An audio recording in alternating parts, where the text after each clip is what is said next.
Tenemos el gusto y el privilegio de tener el día de hoy aquí en los estudios de Radio Maricada a la señora María Alejandra Vicuña, vicepresidenta de la República. Quiero alertar antes a todas y cada una de las emisoras a nivel del país con la finalidad de que inmediatamente procedan a enlazarse, ya que vamos a mantener un diálogo con María Alejandra Vicuña, vicepresidenta de la República, emisoras que son a continuación. Dialogando con la vicepresidenta María Alejandra Vicuña, agradecemos a todas las radios que hacen parte de este programa. Retransmiten en Guaya, Radio Élite 99.7, Radio Carrusel 660 AM, Radio Morena 640 AM, Radio I99. En Los Ríos tenemos a Radio Carnaval, también en Santa Elena, a Caracol 105.7, en Esmeraldas Caribe 91.5, en la ciudad de Quito a Igualdad 590 AM. Acá en la provincia de Manabí estamos siendo retransmitidos por Rumba Manabita, Radio La Voz del Sur de Manabí, Café Radio, Radio Alfaro, Son de Manta, Radio Unión, Altamar Estéreo, Radio Arena, La Voz de los Caras, CS Radio, Romina FM, Estéreo Carrizal, Farra, Capital, Radio Alfaro, Radio Coqueta y Radio América. A nivel nacional, también en la Ciudadana 600 AM, en Guayaquil 99.7, en Quito 106.9, en Loja 106.5, en Manta 100.1, en Puerto Viejo y a su vez en Cuenca a través de la 93.7. Con esto damos la bienvenida a nuestra vicepresidenta de la República, María Alejandra Vicuña. Muy buenos días. Muy buenos días, gracias a la linda audiencia de Marejada y a todos los medios que se enlazan en este diálogo permanente con la ciudadanía para comentar la gestión de nuestro gobierno, del gobierno de todos, las acciones que venimos emprendiendo, las obras inauguradas en beneficio de la gente y por supuesto hablar de temas de actualidad. Un gusto estar con ustedes. Bueno, muchas gracias, vicepresidente. Quiero agradecer de antemano también la presencia de Patricio Ramos, que es del diario El Telégrafo en nuestra ciudad, que también estará en este panel. Señora vicepresidenta, yo quisiera empezar con un tema que está prácticamente en expectativa de nuestra provincia, tomando en consideración que conlleva definitivamente el desarrollo. Y es que hemos venido hablando ya aproximadamente unos 8 años sobre la refinería del Pacífico, ahora es refinería de Manabí. El señor ministro de Pablo Campana ha dicho recientemente ayer de que hay un cuarto interesado, inversionista, en que quiere entrar a esta más allá, obviamente de todos y uno de quienes están interesados. Pero de una u otra manera hace falta un decreto presidencial para empezar ya con el concurso público, lo que demanda obviamente la gran expectativa de saber de que la refinería de Manabí de pronto será una realidad. Sin duda, se ha sido uno de los proyectos de inversión priorizados por parte no solo del Gobierno Nacional a través del Ministerio de Comercio Exterior, en las distintas giras a todos los países en los que se ha visitado, planteando efectivamente una alianza público-privada que permita efectivamente aprovechar parte de la infraestructura o de los avances en un proyecto tan importante como es la refinería del Pacífico, la refinería de Manabí. El presidente lo ha reiterado, es uno de los proyectos de inversión prioritarios y esperamos pues que obviamente se concrete. Han habido algunas dificultades, probablemente lo que supuestamente se había invertido en esta primera fase, en esta fase inicial, en esta fase de arranque, no necesariamente es lo que luego de las evaluaciones, de sacar los costos efectivamente invertidos,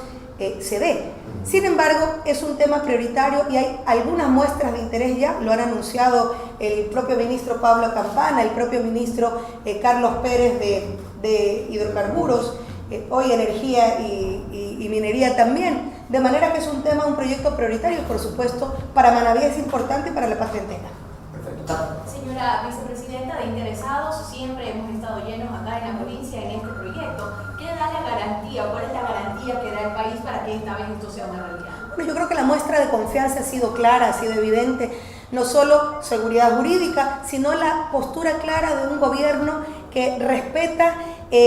los acuerdos y que fundamentalmente le apunta a la construcción, al diálogo, al reencuentro, al entendernos como país y sobre todo al fortalecimiento de las relaciones comerciales con los distintos países, siempre en el marco del respeto, del beneficio mutuo, y yo creo que en esa línea el gobierno ha dado muestras claras de confianza. Tanto así que, por ejemplo, recuerdo un showroom, una reunión entre empresarios, exportadores nuestros y obviamente la presencia de más de 180 inversionistas extranjeros, de más de 28 países que se desarrolló en Guayaquil hace más o menos mes y medio, 2 meses, con una presencia importante, 600 exportadores, 600 empresarios, incluso dentro de ellos una importante participación de sectores de la economía popular y solidaria, con más de 180, como mencionaba, compradores internacionales, empresas que querían hacer negocios en el Ecuador. Luego de eso también, por ejemplo, la firma de estos convenios, de estas muestras de interés de empresarios fundamentalmente ecuatorianos, pero también una importante presencia o participación o compromisos de inversión, convenios de muestras de interés de inversión por el orden de los 9.000 millones de dólares en los distintos proyectos que el Ecuador ha presentado al mundo y que obviamente constituyen una importante acción desde el gobierno nacional. La atracción de inversiones, recientemente se terminó de aprobar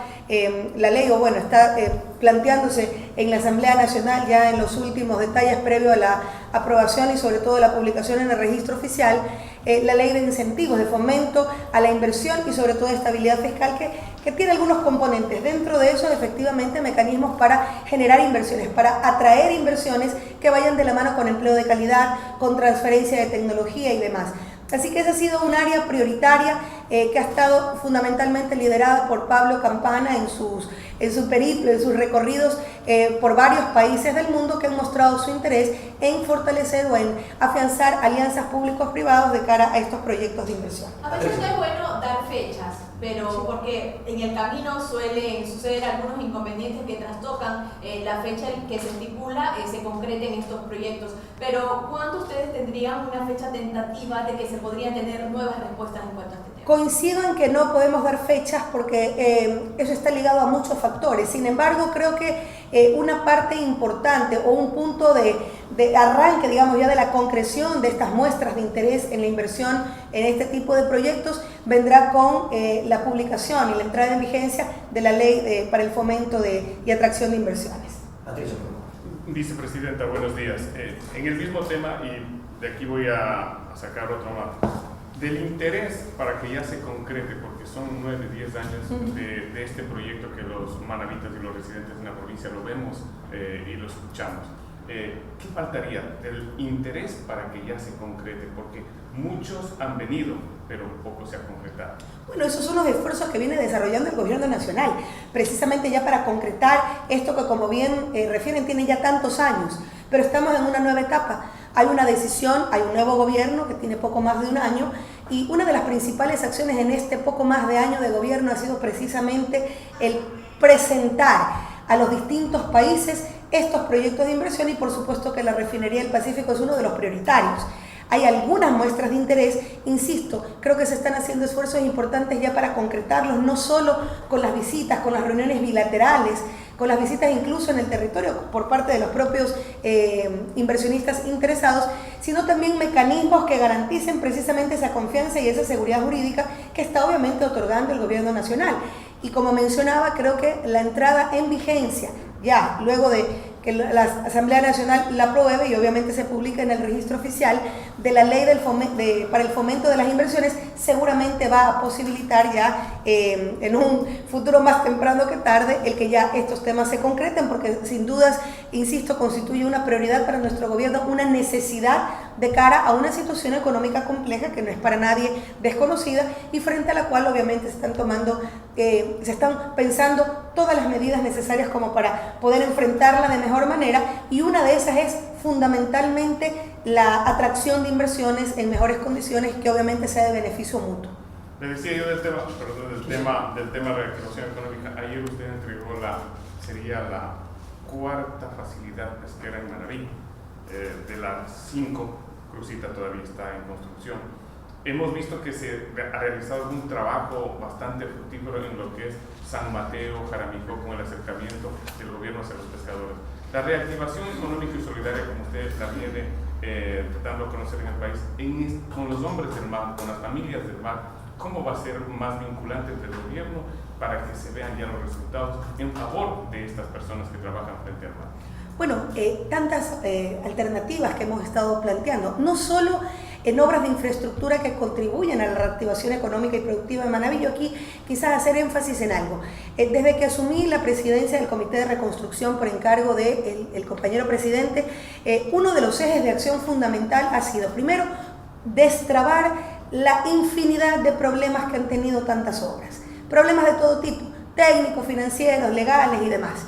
Eso se ha ido solventando a lo largo de estos meses de forma absolutamente, sobre todo eficiente, y entendiendo la necesidad de no perder un día más. Atrás de cada obra inconclusa hay familias desatendidas, hay ciudadanos desatendidos que han sido afectados por la tragedia del terremoto del pasado 16 de abril del 2016. Pero una parte es la continuidad, la asignación de recursos, el analizar, revisar y repensar fuentes de financiamiento para la concreción, pero sobre todo para la terminación de estas obras que son fundamentales. Pero eso es en la parte de infraestructura que hemos avanzado mucho. Por ejemplo, el día de ayer hemos entregado en la facilidad pesquera en Cojimíes, que es fundamental, no solo que beneficia a 400 familias, pescadores artesanales de forma directa para mejorar sus condiciones de vida, para tener herramientas mucho más adecuadas para desarrollar su trabajo, sino que beneficia también a todos los pobladores, más de 13.700 personas que habitan en Cojimíes y por supuesto a todos los habitantes del propio Cantón Pedernales. Esta como una herramienta importante de reactivación económica. Pero como para poner solamente un ejemplo, porque de ahí los mercados que se han entregado, las distintas facilidades pesqueras, las intervenciones en los puertos y demás, hablando en materia de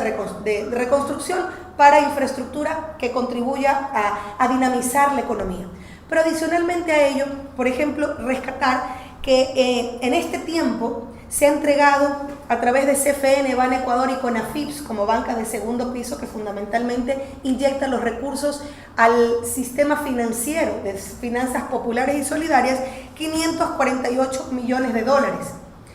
de los cuales 124 millones de dólares solamente corresponden a Ley de Solidaridad, el resto son esfuerzos de los presupuestos de estas instituciones. La reactivación económica y productiva de las provincias afectadas por el terremoto es un eje de principal atención por parte del comité. Es decir, la infraestructura es fundamental, pero debe ir de la mano de todo un esquema que estamos avanzando a pasos importantes en ese sentido, sobre todo atendiendo al sector de la economía popular y solidaria, que también es parte de mi responsabilidad al presidir el comité para el fortalecimiento de las políticas públicas en este sector. Capacitación, acceso a crédito productivo y obviamente la asistencia técnica para que nuestros emprendedores, las cooperativas, las asociaciones de nuestros productores y demás puedan tener más herramientas, mejores herramientas y mejores condiciones como para desarrollar y sobre todo apuntalar, ser los protagonistas de este proceso de reactivación económica y productiva que sin dudas constituye un eje prioritario para nuestro gobierno. Ahora, vicepresidenta, para adentrarnos ya específicamente a lo que por lo menos Manabí y Esmeraldas está pendiente en lo que tiene que ver a la reconstrucción. Profundamente, no queremos emitir una responsabilidad a este gobierno porque lo heredó prácticamente lo de la reconstrucción. Hubieron inversiones prácticamente en desalojo, en otras circunstancias económicas que de pronto ni siquiera afectó el terremoto. No hubo tal vez una equidad o una prioridad exactamente en la inversión de los recursos. Sin embargo, al momento, bajo su presidencia de la Comisión con la Secretaría de Reconstrucción, ¿qué es lo que profundamente se está haciendo? ¿Hacia dónde están apuntalando para, como usted mismo dijo, otorgar verdaderamente a quienes necesitan, a quienes lo perdieron todo y que no se les priorizó, que quedaron abandonados y que hoy en diferentes cantones de nuestra provincia y en verdad podemos ver todavía gente que de una otra manera, todavía de una otra forma, tal vez quizás en mínima proporción, pero viven bajo tierra y sol, vicepresidente? Bueno, definitivamente, creo que hay tareas importantes y hay logros fundamentales que están a la vista de todos, pero somos conscientes de que falta muchísimo por hacer, que hay todavía miles de personas que no han sido atendidas con vivienda digna, pero solo en este primer año, en este poco más de año de gestión del gobierno de todos, se han entregado más de 17.500 incentivos de vivienda. Viviendas en terrenos urbanizados por el Estado, en verdaderas ciudadelas con los distintos servicios. Vivienda digna, reposición de vivienda digna, de vivienda precaria por vivienda digna para la gente en terreno propio y también reparaciones que efectivamente constituyen prácticamente el equivalente a entregar una vivienda nueva porque atiendes o tratas o intervienes en la estructura de la vivienda que está por colapsar y que definitivamente es recuperable con una intervención como la que estamos haciendo. Es decir, creo que estos más de 17.500 viviendas o incentivos de vivienda en las distintas modalidades entregadas desde el Ministerio de Desarrollo Urbano y Vivienda contribuye a la meta de 45.540, que es obviamente la base, el techo que se estableció en el marco del proceso de reconstrucción, pero que se empata, y esto es importante, que se empata con el programa emblemático Misión Casa para Todos, que es uno de los programas más importantes de nuestro gobierno y que ya tiene avanzado algunas miles de casas, ya algunas se han entregado, otras están en proceso de construcción en los distintos cantones, insisto, no solo en terrenos urbanizados por el Estado, es decir, en verdaderas urbanizaciones con los distintos servicios, sino también en terreno propio. Y aquí lo rescatable y lo que nosotros hacemos énfasis, porque a veces podría no parecer importante, pero lo es, que es el acompañamiento, la construcción de comunidad. Ese acompañamiento que implica no solo desde la perspectiva de Casa para Todos entregar pisos, techos y paredes, sino que exista un acompañamiento que genere un hábitat seguro, saludable, una participación ciudadana efectiva en estos espacios de integración como son los barrios, las ciudadelas y demás. Esto nos parece que es fundamental porque quizás una de las grandes demandas de la gente cuando hemos recorrido los distintos reasentamientos que venían ya desde la época anterior, efectivamente uno ve los distintos problemas que se empiezan a generar ahí. Es decir, no queremos construir o generar guetos y por ahí meter a la gente, no, queremos construir verdaderas comunidades con servicios, vivienda digna acompañada de servicios de acompañamiento, ciudades productivas, es lo que nos manda la implementación de la nueva agenda urbana en una concepción distinta de desarrollo local. Y para esto es fundamental la participación y la articulación con los gobiernos autónomos descentralizados, que para nosotros son aliados claves, independientemente de quiénes sean, de qué tienda política sean. Esa articulación en función y en beneficio de la gente para nosotros es fundamental. Somos conscientes de que son grandes los desafíos que tenemos por delante, son muchas las tareas que están pendientes y lo que hemos decidido siempre desde el primer día en el Comité de Reconstrucción es meter el acelerador, como yo les digo, meter sexta. Las entidades que son ejecutoras de los distintos proyectos siempre trabajan contrarreloj, marcando la presión necesaria para que no se atrase un solo día más las distintas obras, superando y solventando las distintas dificultades que existen en los procesos, como corresponden más aún en los temas constructivos. Se han invertido ya más de 668 millones de dólares a partir de la tragedia del 2016. 772 millones están en plena ejecución y están ya muchos de fases muy avanzadas y otras por terminar.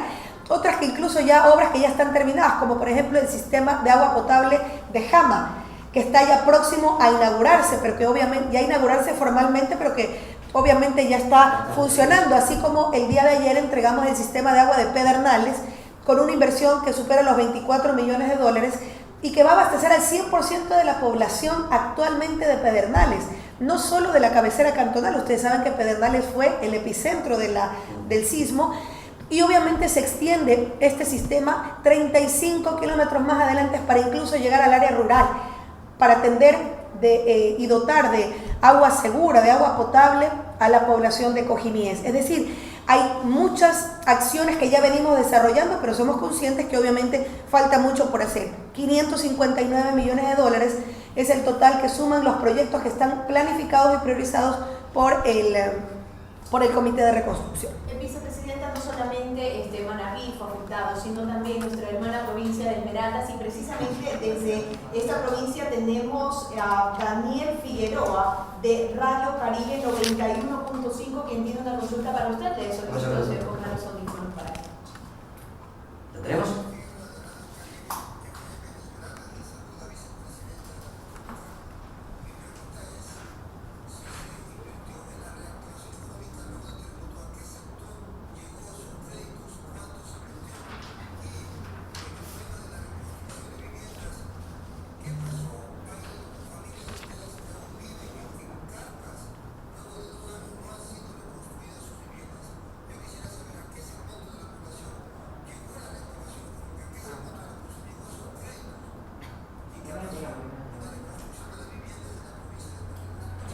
Sí, un abrazo a Esmeraldas, y para nosotros Esmeraldas, conscientes de que ha sido una deuda pendiente por parte del Comité de Reconstrucción, decidimos como una de las primeras acciones incorporar a un representante permanente en el Comité de la Reconstrucción que represente a Esmeraldas. Está representada a través de la Prefectura de Esmeraldas, un representante de esta querida provincia a la que sin dudas el Comité de Reconstrucción le debe mucho todavía.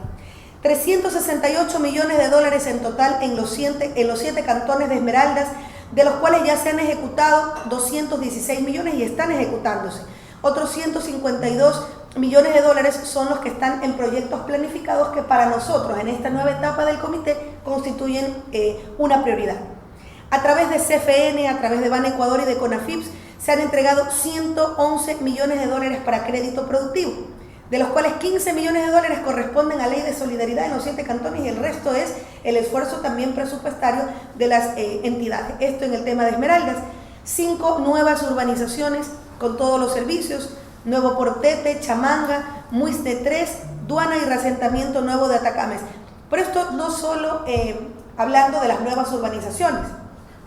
Algunas ya se han entregado, otras están obviamente por entregarse, pero lo fundamental es atender a la gente que tiene su terreno propio y su vivienda obviamente irrecuperable o vivienda precaria, para reponer vivienda digna en estos terrenos. Una de las grandes dificultades que sobre todo encontramos en el área rural, no solo de Manabí y Esmeraldas, sino a nivel nacional, es el tema de la propiedad de la tierra. Es decir, muchas personas que viven en situación de pobreza extrema, que requieren y demandan de una vivienda, sobre todo en el área rural, son posesionarios y no propietarios. Y ahí hay impedimentos legales que permiten invertir en la construcción de vivienda cuando no existe titularización de la tierra. Y en eso hemos establecido ya convenios importantes con los distintos niveles de gobierno y particularmente los municipios para facilitar el proceso de regularización de la tenencia de tierra y sobre esa base pues avanzar. Pero definitivamente son grandes los desafíos: más de 2.400 viviendas construidas en terreno propio en Esmeraldas y más de 3.084 en créditos de reparación de vivienda, que también es un componente importante para atender el déficit de vivienda en esta querida y hermana provincia. El proyecto PRISA, por ejemplo, para el mejoramiento del servicio eléctrico en el soterramiento de Muisne también está avanzando, está más o menos a un 25%. Estamos próximos también a inaugurar, porque ya la parte de infraestructura está prácticamente terminada, pero falta ya el tema del equipamiento, que eso toma alrededor de un par de semanas, y ya poner operativo el centro de salud tipo C de Muisne, que realmente es un hospital básico para Muisne. Estamos pendientes ya de concretar temas fundamentales en vivienda, que es la donación china, que ya tiene algún tiempo y que debemos de ya, y en eso estamos presionando también al Ministerio de Vivienda precisamente para ya hacer lo que corresponde, porque estamos hablando de 2.932 viviendas, fundamentalmente en los cantones de Muisne y en el caso de Manabí, de Pedernales y de Canoa. Así que vamos avanzando en ese sentido, pero insistir que Esmeraldas, más allá del proceso de reconstrucción, por los últimos acontecimientos que son de conocimiento público, también constituye una prioridad para nuestro gobierno, y la intervención desde todo el ámbito, sobre todo social, pero acompañado de los distintos ejes viales que están considerados dentro de la planificación de reconstrucción, pero fundamentalmente la reactivación económica y productiva.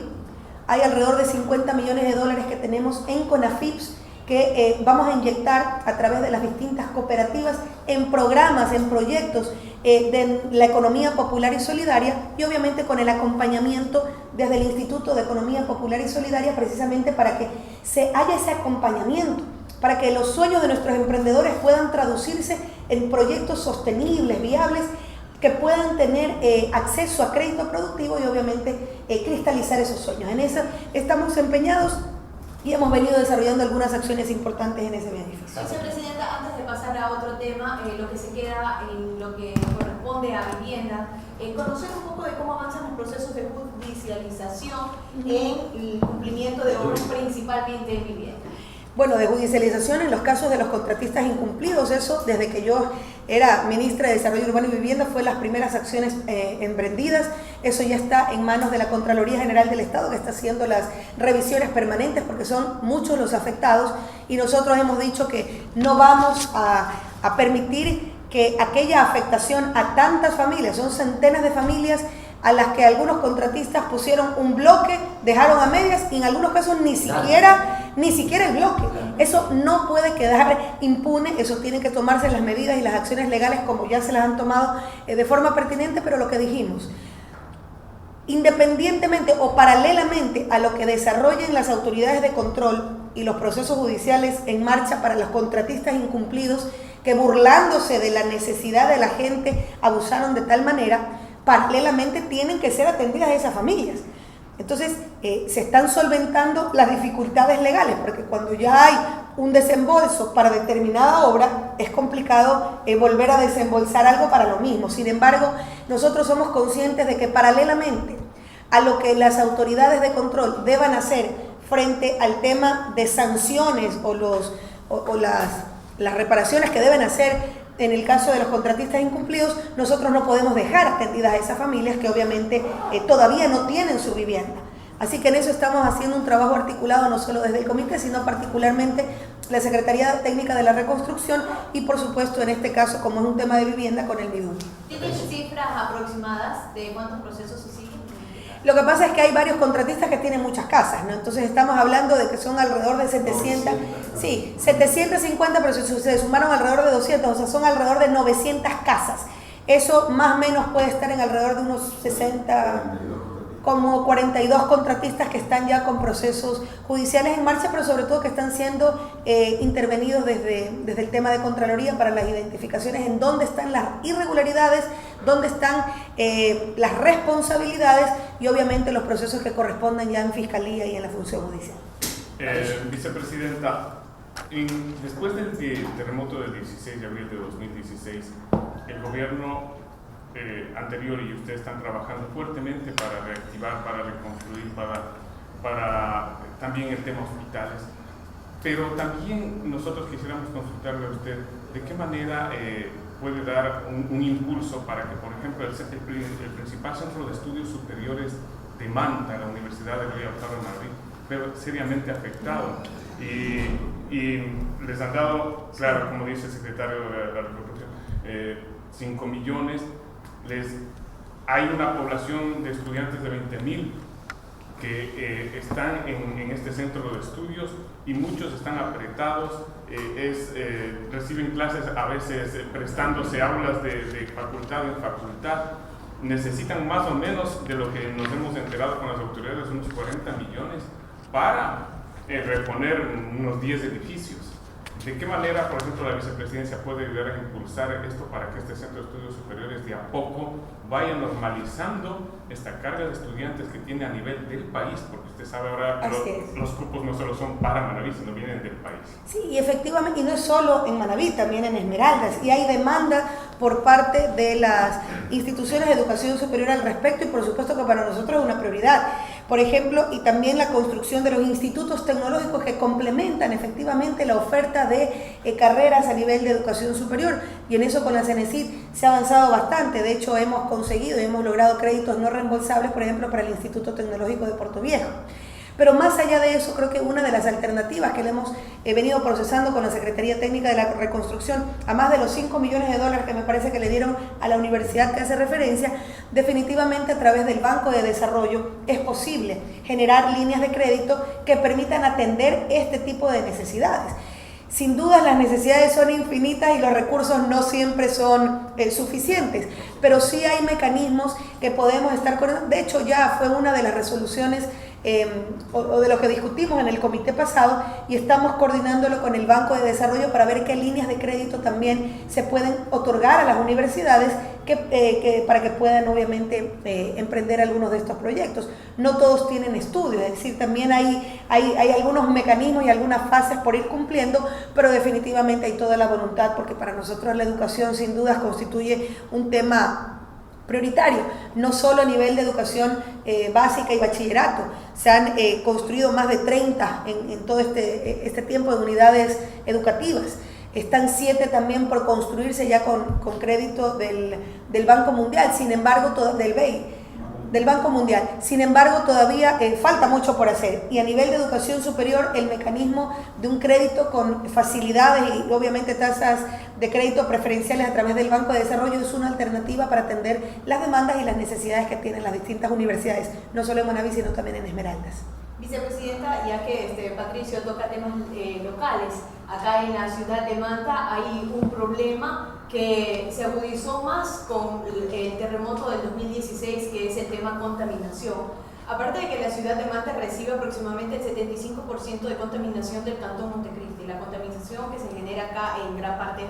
por esta situación, se necesitan acá 4 millones de dólares para la repotenciación de la planta de bombeo de los esteros y la línea de conducción, que esto permitirá que las aguas sean trasladadas hasta la laguna de oxidación y se reduzca en un 70% la contaminación hacia la playa de los esteros y permitiría también la reactivación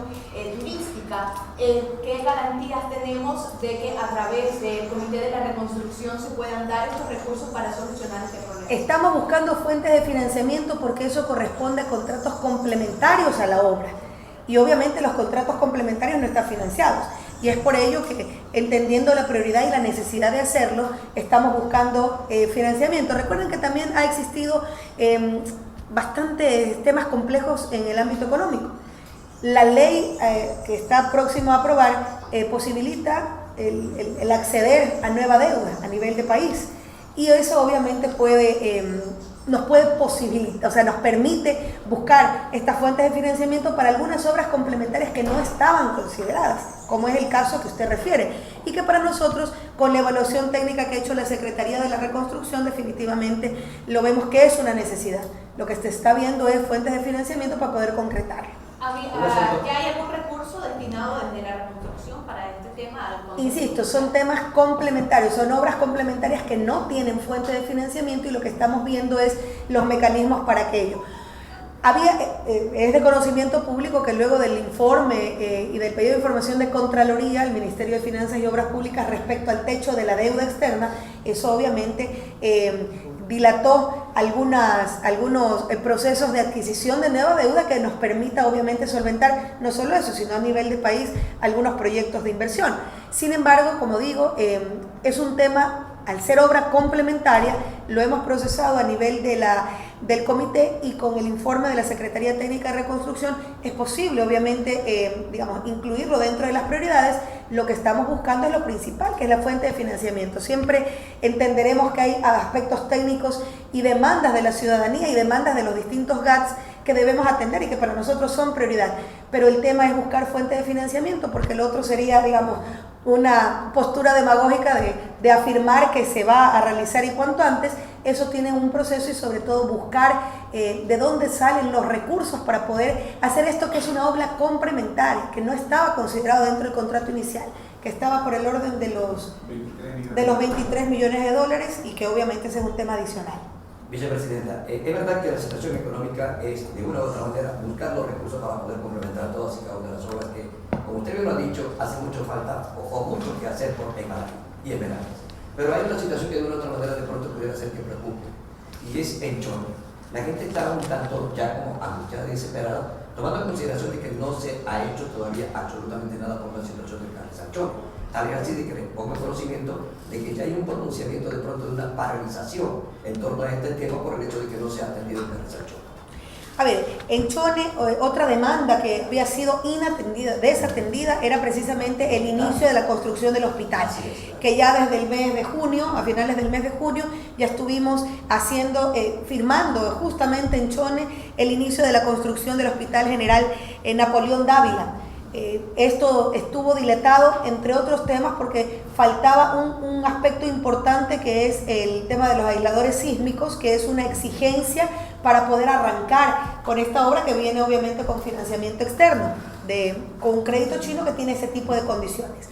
Eso ya se solventó con Ecuador Estratégico y junto con CERCOP se firmó ya la construcción de ese hospital. Ya desde el día de la firma del contrato están trabajando en el hospital de Chone y por supuesto estaremos absolutamente pendientes de que se cumplan con absoluta firmeza los plazos para que esa obra no se dilate más. Y en el tema del Carrizal Chone, hace poco realmente, porque aquí sí hay que establecer las responsabilidades, es decir, cada entidad juega su rol y tiene que asumir sus responsabilidades. Esa es una obra que está por el orden de los 18 millones de dólares que le compete o que la va a realizar en la prefectura de Manabí. Hace poco entregaron los estudios correspondientes, es decir, esa también había sido una dificultad, el tema de la información y los estudios y la documentación correspondiente para arrancar ya definitivamente con el proceso. El Banco de Desarrollo está revisando y hay algunas observaciones que ha hecho el Banco de Desarrollo ya en aspectos técnicos de los propios estudios y que obviamente tiene que nuevamente el GAT provincial hacer los ajustes. Cuando eso ya esté listo y nosotros estamos marcando presión para que sea cuanto antes, porque insisto, el Banco de Desarrollo ya cumplió su parte, ya devolvió a la prefectura para que hagan los ajustes finales respectivos y sobre esa base ya gestionar los recursos en el Ministerio de Finanzas para la implementación de esta obra. Estas reparaciones son fundamentales para nosotros. Este ha sido un tema prioritario que lo tomamos desde el inicio, pero insisto, hay procesos técnicos que no se pueden saltar. Ya la prefectura envió el tema de los estudios y la información que faltaba, ya ha sido observada por el Banco de Desarrollo, ha sido remitida nuevamente a la prefectura y ya esperamos obviamente dentro de los próximos días, ojalá no semanas, poder ya gestionar los recursos ya con los estudios técnicos definitivos, listos, ya con todas las observaciones de tipo técnico, legales y demás, para poder en finanzas hacer la transferencia correspondiente. Pero aquí, definitivamente, más allá de los aspectos técnicos que a veces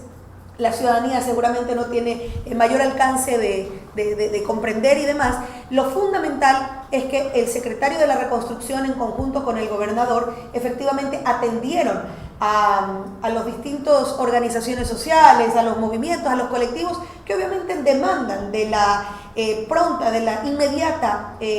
inicio de esta importante obra y obviamente ha sido atendidos y obviamente a la gente se le tiene que explicar los temas. Nosotros estamos en permanentes mesas de diálogo, mesas de trabajo, talleres con los distintos sectores que tienen preocupaciones y que obviamente esas preocupaciones y esas demandas tienen que ser procesadas y canalizadas por las autoridades. Esa es la línea de trabajo, la instrucción que se ha dado a las distintas autoridades, a la Secretaría de la Reconstrucción, a la Gobernación y demás, para ir avanzando y por supuesto ir procesando esas inquietudes, preocupaciones y exigencias de la ciudadanía. No por ser muy reiterativo, como usted ya lo ha explicado sobre cómo venir acá a Manabí, pero sí es una preocupación evidente el hecho del aeropuerto de Manta.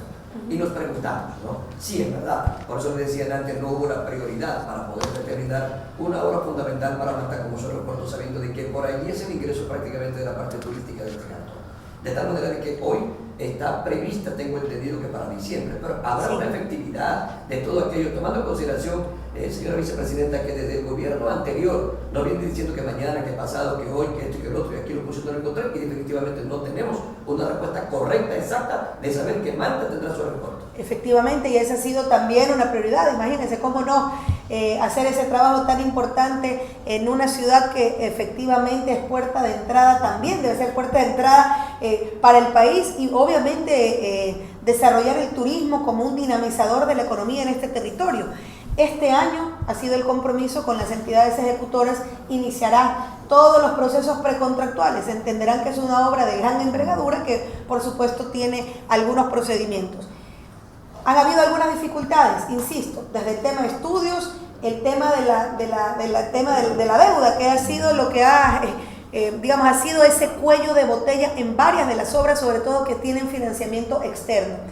Pero eso ya con la nueva ley se ha solventado por el tema del techo de la deuda, que eso ya con la ley lo pudimos solucionar. Y el compromiso ha sido que en este mismo año empieza la fase y todos los procesos precontractuales, eso lo ha reiterado el SECOP y obviamente vamos adelante con eso, nosotros estamos muy pendientes y como decía, marcando presión. Aquí creo que la labor de coordinación, de hacer esa supervisión para que las entidades ejecutoras estén al ritmo que demanda tantas obras que todavía no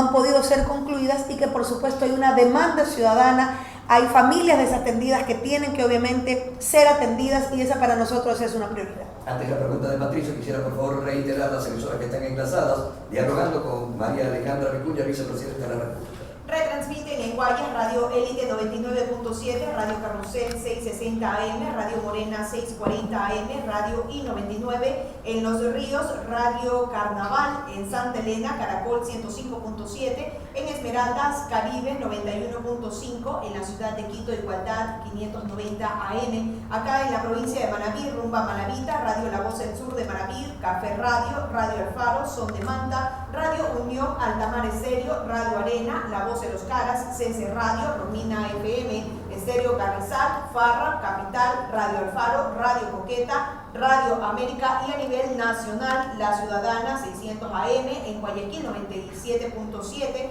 en Quito 106.9, en Loja 106.5, en Manta y Puerto Viejo 100.1 y en la ciudad de Cuenca 93.7. Patricio. Vicepresidenta, sabemos que usted se reunió en la noche de ayer entrando al tema político, se reunió con los líderes de Alianza País en Manabí. Mañana tienen la asamblea en Guayaquil. Un poco quisiéramos saber cuál va a ser la hoja de ruta. Usted como vicepresidenta, el señor presidente ya de cara a las elecciones que se aproximan, que ya se está hablando de los cuadros, no solo a nivel de Manabí y Manta, sino a nivel nacional. Efectivamente, nosotros este 4 de agosto tendremos en Guayaquil nuestra 7ª Convención Nacional de Alianza País, presidida por nuestro presidente Lenín Moreno, que es el presidente de nuestra organización. Siempre en una nueva etapa que pretende democratizar nuestra organización, reconstituir, y en este proceso hemos estado estos últimos meses, las directivas provinciales aquí en Manabí, nuestro compañero director provincial de Manabí, que es José Herrera, que también es secretario de Reconstrucción, junto a él tuvimos una reunión justamente el día de ayer con todos los directores cantonales y con potenciales cuadros que son compañeros nuestros que obviamente tienen importante aceptación en la ciudadanía, números y encuestas que obviamente les posibilitan ser considerados para una candidatura de cara al 2019. Para nosotros esta nueva etapa implica el repensarnos como organización, entender que necesitamos afianzar este proyecto político, haciendo los ajustes necesarios, defendiendo por supuesto las cosas que se han hecho bien, pero siendo absolutamente críticos y autocríticos con las cosas que no han dado resultados. Para nosotros eso es clave. Y parte de ello implica también este proceso de democratización interno de Alianza País, de consolidación de sus estructuras, pero sobre todo de un planteamiento que ya lo ha hecho el propio compañero presidente, de apuntar a la construcción de un gran frente amplio que permita la convergencia de las distintas organizaciones, fuerzas políticas, que obviamente coincidan en este paraguas de un proceso político, de un proyecto político democratizador del Estado, obviamente de inclusión, de justicia social, que son los parámetros sobre los que se mueve nuestra acción política. Así que estamos seguros que este 4 de agosto en Guayaquil, en el Coliseo Voltaire Paladines Polo, que se desarrollará a las 10 de la mañana la convención con la participación y la presencia de más de 12.000 delegados a nivel nacional, la presencia obviamente del compañero presidente, en donde no solo tomaremos algunas decisiones importantes, aprobaremos reformas al régimen orgánico, sino que definitivamente validaremos o decidiremos la conformación del nuevo Alianza País de cara a una nueva etapa de renovación, a una nueva etapa de fortalecimiento organizativo. Esa siempre es la base y por supuesto las mejores condiciones, una política de alianzas con organizaciones políticas claras, tanto a nivel nacional como en los territorios, que permita disputar en el 2019 en mejores condiciones. Seguimos siendo como organización política la principal fuerza política en el país. Todos los números, todas las encuestas lo dicen. Alianza País constituye la principal fuerza política y obviamente, de lejos están el resto de organizaciones, digamos, de los partidos tradicionales que todos conocen, y a nosotros nos parece que esa es una posibilidad importante, una oportunidad fundamental para impulsar, para liderar un gran frente amplio en donde organizaciones progresistas, organizaciones de la izquierda al centro puedan confluir para seguir impulsando un proceso organizativo muchísimo más potente. Perfecto, estamos llegando casi a la parte final ya de este programa, dialogando con María Alejandra Vicuña, vicepresidenta de la República. Pero yo quisiera últimamente, señora vicepresidenta, hacer una consulta que de verdad, por lo menos para los medios de comunicación, de una u otra manera estamos prácticamente un tanto satisfechos. El hecho de que, ¿cómo entender que la Corte Constitucional en su oportunidad prácticamente autorizó las reformas a la Asamblea Nacional y hoy toma una medida prácticamente que deja sin efecto lo que tomó anteriormente. Y una de ellas es precisamente el hecho de dejar sin efecto el hecho de que la comunicación sea pública, sino que un verdadero derecho. Bueno, todas las enmiendas, no solo la de la, Claro, sí, la de la Corte, la de la comunicación. Sin embargo, bueno, sí puede llamar la atención que luego de 3 años tomen esa decisión. Nosotros somos muy respetuosos de las distintas funciones del Estado. Seguramente tendremos algunas posturas y opiniones divergentes. Creo que hay algunas enmiendas que fueron necesarias. Por ejemplo, creo que responde a la realidad de lo que actualmente hacen las Fuerzas Armadas. Su objetivo y su misión fundamental y prioritaria es la defensa de la soberanía, la defensa del territorio nacional y demás, pero obviamente viene haciendo funciones complementarias con la Policía Nacional en materia de seguridad ciudadana. O sea, solo como para poner un ejemplo. Creo que el debate del tema de la comunicación y en el marco de una nueva ley de comunicación o una reforma integral a la ley de comunicación que el propio presidente envió a la Asamblea Nacional y que obviamente concita particular interés, también se irán destrabando y resolviendo algunos nudos críticos y algunas preocupaciones de la ciudadanía respecto al tema de la comunicación. Sin dudas la comunicación es un derecho. Creo que cómo se ejerce, ahí podrán haber distintas visiones, distintas posturas, pero creo que lo de fondo es que la comunicación es un derecho ciudadano, no solo de quienes hacen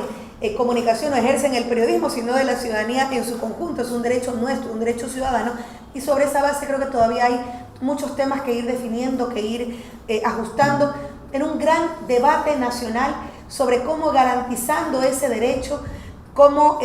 seguir apuntando a la democratización de la palabra, a la garantía de la distribución de las frecuencias en forma equitativa como establece la Constitución y demás. Hablando de temas de comunicación que sin duda podemos quedarnos horas conversando, pero nosotros somos muy respetuosos de los fallos de las distintas funciones de Estado, pero obviamente creo que hay algunos temas que seguir analizando. Ya el gobierno nacional y el propio presidente tendrá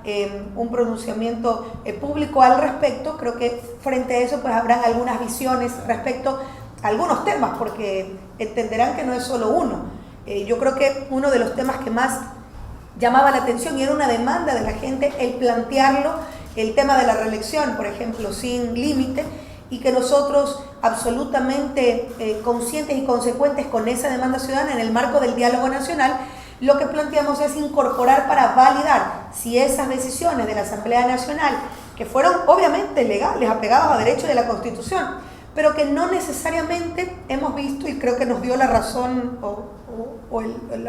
la gente en las urnas el pasado 4 de febrero dio la razón cuando de forma mayoritaria se pronunció en contra de esa enmienda. Y yo creo que lo de fondo es entender de que hay que estar en sintonía con la gente. Y si han habido decisiones que se han tomado que no están en sintonía con la gente, que refleja que no ha sido lo que el pueblo ecuatoriano, el soberano, nuestros mandantes han decidido, pues obviamente hay que corregir. ¿Su agenda para el resto de estancia en Manabí? Bueno, ahorita vamos a tener un diálogo con actores sociales en Bahía de Caracas. Vamos a tener algunas reuniones ahí, sobre todo hacer el seguimiento de las distintas obras que están desarrollándose en el proceso de reconstrucción. A nombre de Radio Maracada, Canal 30, Televisión Manabí, y todas y cada una de las emisoras a nivel del país, dejo constancia de mi profundo agradecimiento por su presencia acá y el hecho de comunicarse con esta gente, con Manabí, con Esmeraldas y con todo el país. Muy amable, muchas gracias. Muchas gracias y un abrazo fraterno a Manabí, un abrazo fraterno a todo el Ecuador a través de los distintos medios que se han enlazado en este diálogo permanente con la ciudadanía. Muchas gracias, Tati.